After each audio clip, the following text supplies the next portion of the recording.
हाँ जी, नमस्कार दोस्तों। स्वागत है आप सभी का Ajay education live YouTube channel पे। तो जिसने भी अभी तक चैनल को सब्सक्राइब नहीं किया, जल्दी इस चैनल को सब्सक्राइब कर दीजिए और साथ में दबा लीजिए बेल आइकन का बटन, जिससे कि आने वाली वीडियो के बारे में आप सभी को पता चल सके सबसे पहले। तो दोस्तों, इस वीडियो में हम बात करने वाले हैं SYL के बारे में।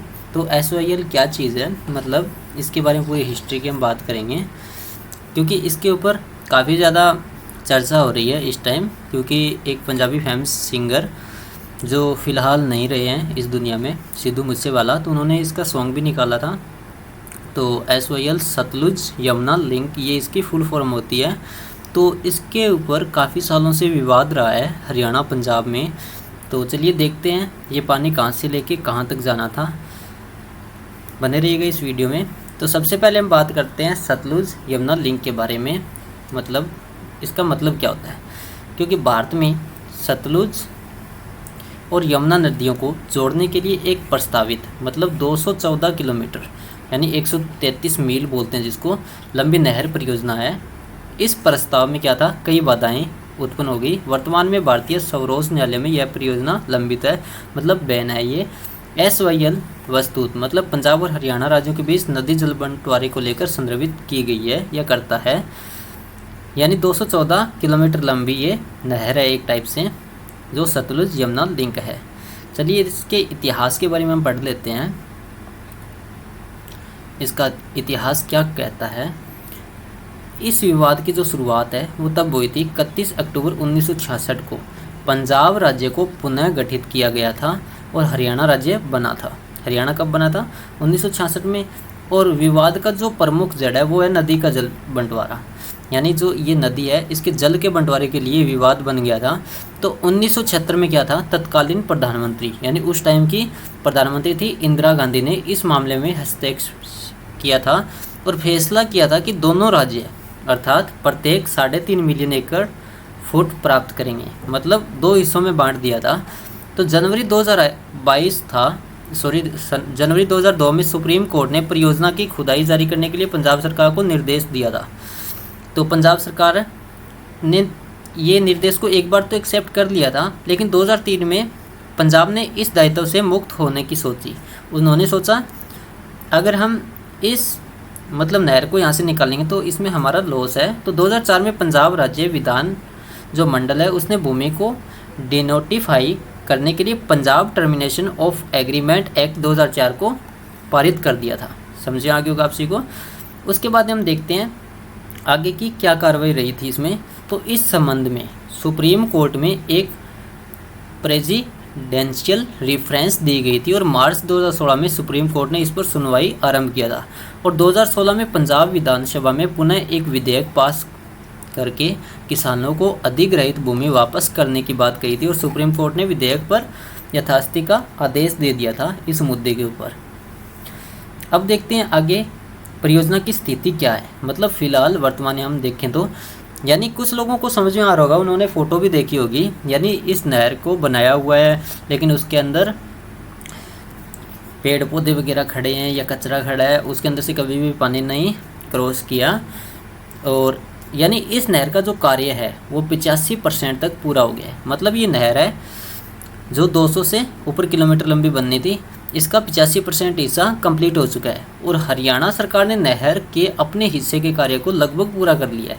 मतलब हरियाणा की तरफ से जो भी ये क्रॉस हो रही थी सतलुज यमुना लिंक, तो हरियाणा वालों ने अपनी तरफ से इस नहर का काम कंप्लीट कर दिया। मतलब यह नहर 92 किलोमीटर हरियाणा के अंदर से जाती है, तो इसका काम कंप्लीट है।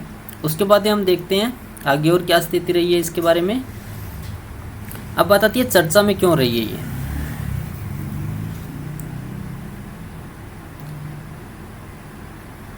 अब बात आती है चर्चा में क्यों है, क्योंकि हाल ही में, अब थोड़ा ध्यान से देखना, यहाँ पे समझ में आ जाएगा आप सभी के। हाल ही में हरियाणा विधानसभा द्वारा सतलुज यमुना लिंक SYL नहर को पूरा करने की मांग को लेकर एक प्रस्ताव है जो पारित किया गया है। और इसके पूरा हो जाने के बाद यह नहर हरियाणा और पंजाब के बीच रावी और ब्यास नदियों के पानी को साझा करने में सक्षम होगी। अब थोड़ा यहाँ से ध्यान से देखिए, यहाँ पे पूरा समझ में आ जाएगा आपके सिस्टम कैसा है।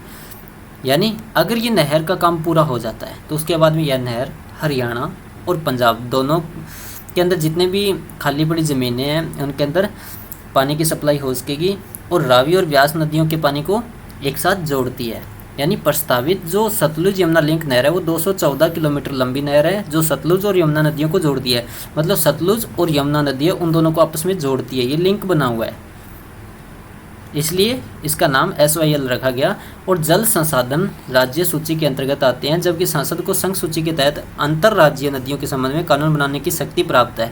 मतलब जो राज्य सरकारें होती है उनको भी थोड़ा बहुत पावर होता है इन नदियों के बारे में, मतलब ये बना सकते हैं या कहाँ पे अप्रूव करते हैं, कितना किलोमीटर लंबा लेके जा सकते हैं, सब कुछ केंद्र सरकार के हाथ में नहीं होता है, इसलिए इसके ऊपर रोक लग गई। इसका काम है जो बीच में रह गया इसी अपवाद के कारण।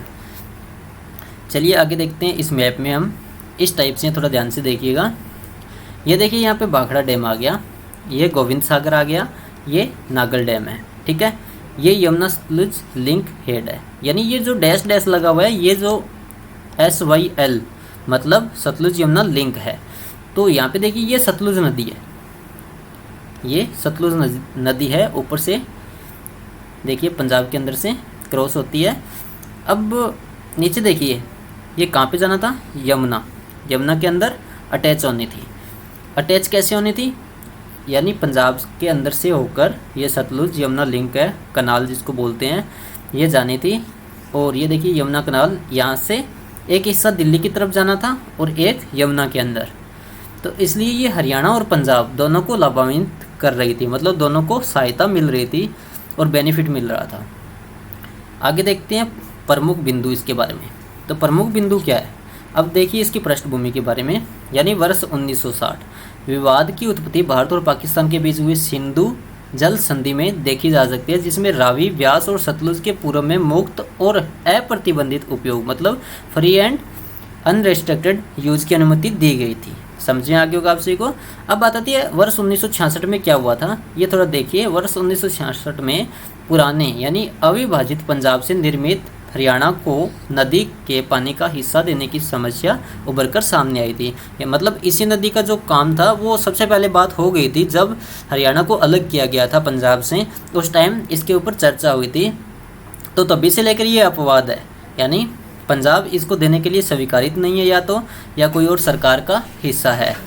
अब बात आती है नेक्स्ट टॉपिक की। यहाँ पे देखिए सतलज और उसकी सहायक व्यास नदी के जल का हिस्सा हरियाणा को देने के लिए सतलुज को यमुना से जोड़ने वाली एक नहर जिसको SYL बोला जाता है उसकी योजना बनाई गई थी। और पंजाब ने यह कहते हुए हरियाणा के साथ पानी साझा करने से इनकार कर दिया था कि यह रिपेरियन सिद्धांत यानी रिपेरियन प्रिंसिपल के खिलाफ है, जिसके अनुसार नदी के पानी पर केवल उसी राज्य और उसी देश या उसी राज्यों और देशों का अधिकार होता है जहाँ से नदी बहती है। मतलब यहाँ पे आपको समझ में आ जाएगा इसका पूरा एनालिसिस। अब देखिए यहाँ पे क्या कहा था और इसी बात के ऊपर झगड़ा चल रहा है। मतलब पंजाब का यह कहना है, पहले तो ये बात हुई थी क्योंकि पंजाब और हरियाणा दोनों को लाभ मिलेगा सतलुज यमुना लिंक का, जो ये कनाल है ये इन दोनों के अंदर से होकर गुजरेगी। तो पंजाब ने ये बात बोल दी थी कि जो नदी, जैसे मान लो सतलुज नदी से निकलनी थी ये लिंक और यमुना में जानी थी, ठीक है। तो जो सतलुज है नदी वो पंजाब के अंदर से बहती है। तो पंजाब वालों ने ये बोला था कि देखिए रिपेरियन प्रिंसिपल है एक, यानी रिपेरियन सिद्धांत उसके खिलाफ है, यानी उसके अनुसार क्या होता है कि नदी के पानी पर उसी राज्य का हक होता है। मतलब जो नदी है उसके ऊपर उसी का हक होगा जो उसके अंदर से बहती है। इसका मतलब यमुना पंजाब के अंदर से बहती है तो यमुना के ऊपर पूरे पंजाब का हक है। जब वो मन करेगा उसको पानी देगा, जब उसका मन नहीं करेगा तो वो पानी नहीं देगा। यानी यही विवाद तब से आगे और बढ़ गया।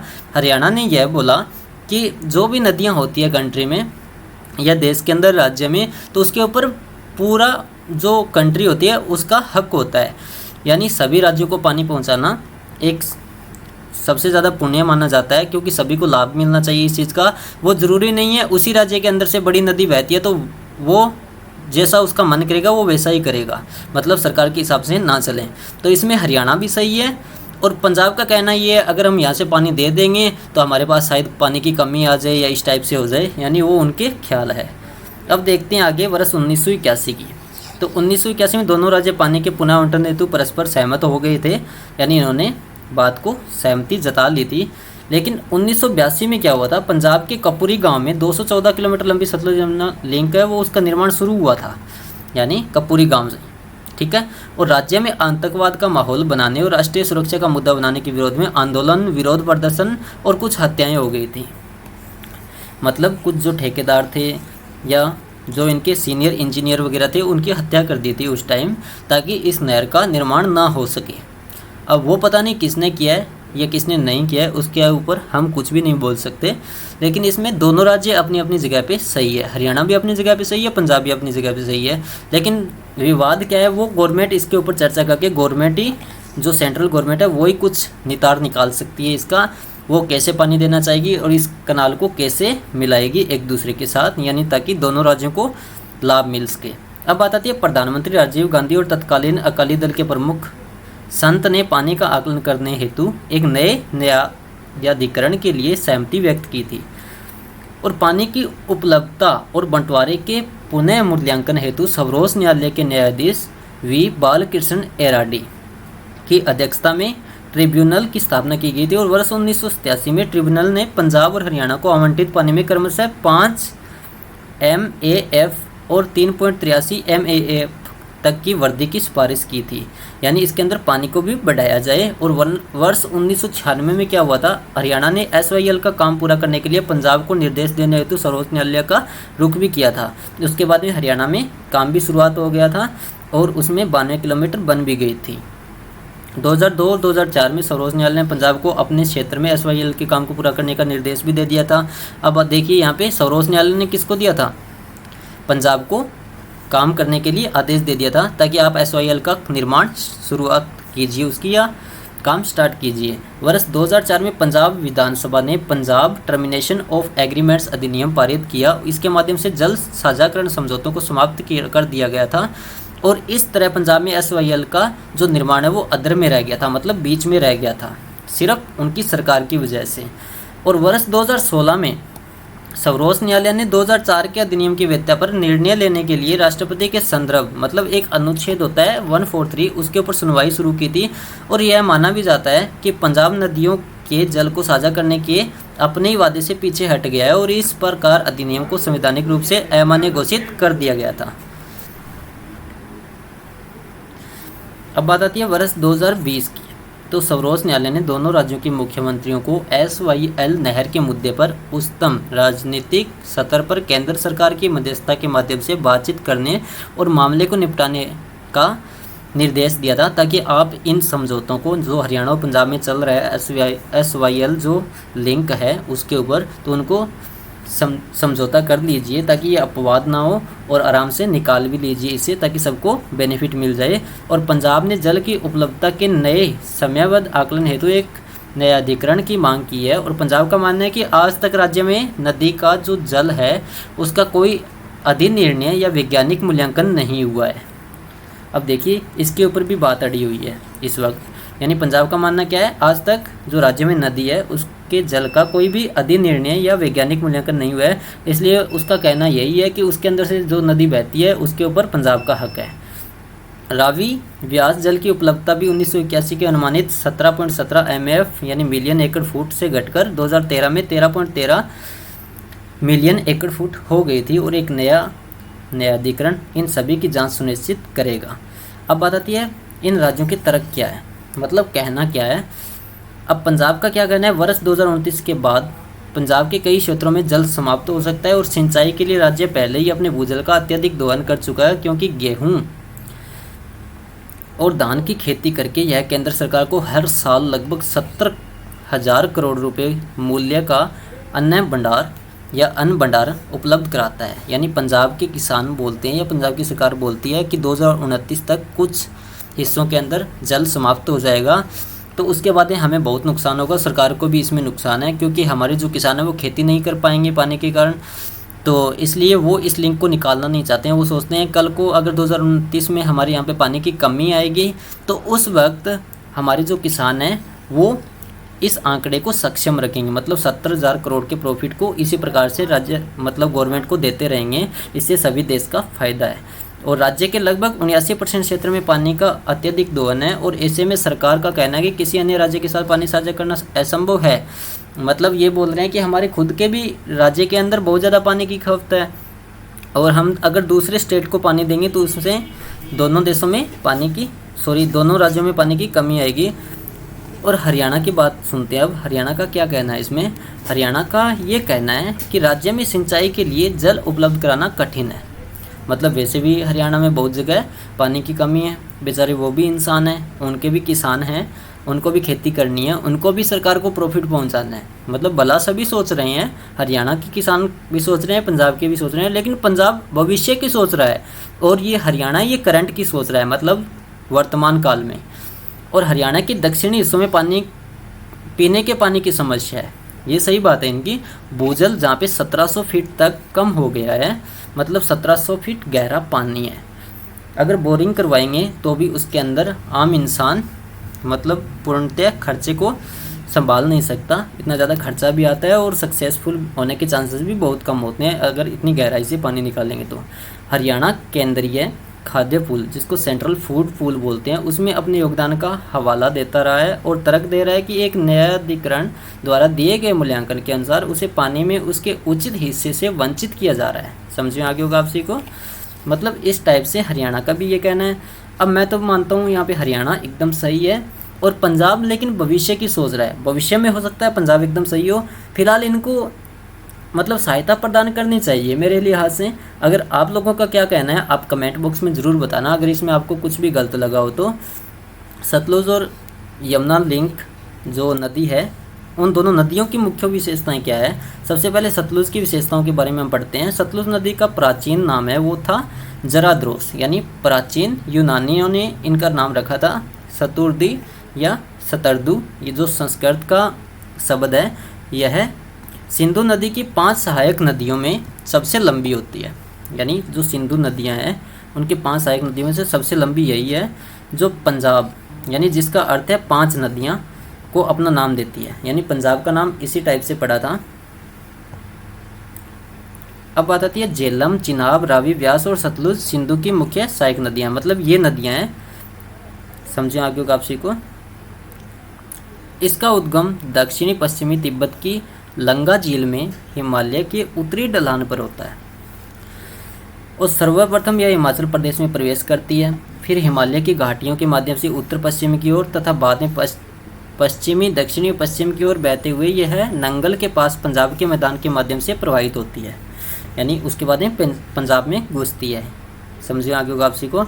एक विस्तृत चैनल के माध्यम से दक्षिणी पश्चिमी की ओर बढ़ती हुई यह व्यास नदी में मिलती है और पाकिस्तान में प्रवेश करने से पहले भारत पाकिस्तान सीमा पर 65 मील तक प्रवाहित होती है और इस प्रकार अंततः बहावलपुर के पश्चिम में चिनाब नदी में शामिल होने के साथ 220 मील की दूरी तय करती है ये नदी। समझिए आगे होगा आप सभी को।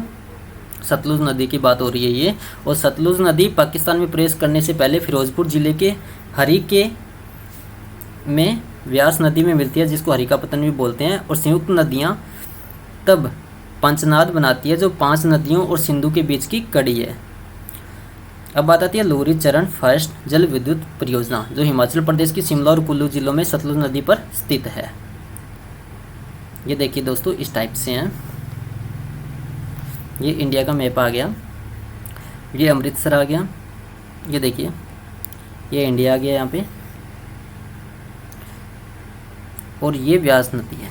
ये देखिए इस टाइप से ये पंजाब के अंदर से क्रॉस करती है सतलुज नदी। सतलुज यमुना लिंक, यानी इस टाइप से इनको लिंक मिलाना था। समझे आगे होगा आप सभी को। अब बात आती है यमुना की। तो यमुना का उद्गम यह गंगा नदी की एक प्रमुख सहायक नदी है, जो उत्तराखंड के उत्तरकाशी जिले में समुद्र तल से लगभग 6387 मीटर की ऊंचाई पर निम्न हिमालय की मसूरी रेंज से बंदरपुंज चोटियों के पास यमुनोत्री ग्लेशियर से निकलती है। और बेसिन, मतलब बेसिन क्या है इसका, यह उत्तराखंड, हिमाचल प्रदेश, हरियाणा और दिल्ली होकर बहने के बाद प्रयागराज उत्तर प्रदेश में संगम, जहाँ कुंभ मेला आयोजित किया जाता है, उसमें गंगा नदी से मिलती है, मतलब गंगा में जुड़ जाती है। इसकी लंबाई है 1376 किलोमीटर यमुना की। और महत्वपूर्ण बांध लखवाड़ व्यासी बांध आ गया, जो उत्तराखंड में स्थित है। ताजेवाला बैराज बांध आ गया, जो हरियाणा में स्थित है। और महत्वपूर्ण सहायक नदियां इसकी है चंबल, सिंध, बेतवा और कैन। ये देखिए दोस्तों इस टाइप से ये बहती है। सतलुज और यमुना, ये यमुना लिंक हो गया। तो धन्यवाद दोस्तों, आप सभी का इस वीडियो में बने रहने के लिए। आप सभी का प्यार इसी प्रकार से बना रहे Ajju education live YouTube channel के साथ। प्लीज़ अगर आप सभी को यह वीडियो अच्छा लगा हो तो प्लीज़ इसको ज़्यादा से ज़्यादा शेयर कीजिए, लाइक कीजिए, जिससे कि हमारा भी हौसला बढ़े। इसी प्रकार की नॉलेज के लिए आप हमारे यूट्यूब चैनल को सब्सक्राइब कर लीजिए। और जितने भी देख रहे हैं इस वीडियो को व्यूअर, प्लीज़ कमेंट करके ज़रूर बताना हरियाणा की बात आपको सही लगी या पंजाब की बात सही लगी। कमेंट करके ज़रूर बताना, दोनों की राय को आप यहाँ पे उल्लेखित कीजिए, ताकि आपको कौन सा बेस्ट लगा तरीका, ये बननी चाहिए या नहीं बननी चाहिए, किसको प्रॉफिट है किसको नहीं है। तो धन्यवाद, आप सभी का दिन शुभ हो। जय हिंद, वंदे मातरम।